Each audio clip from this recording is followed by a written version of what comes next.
Yo, what's up mga kapetiks? It's Monday.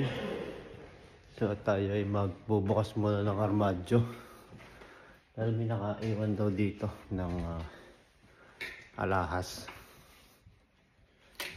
So checkin natin kung meron niya.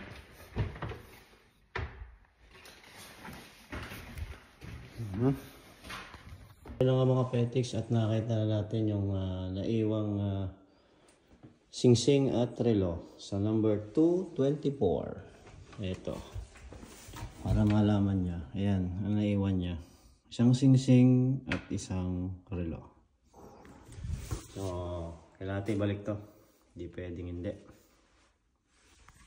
Yo, what's mga kapetiks at sinahuli ko na nga yung relo at singsing. At ayan bigay. 20 euro. Dahil tayo ay honesto. Siyempre, laging bibigyan tayo ng regalo. Grazie.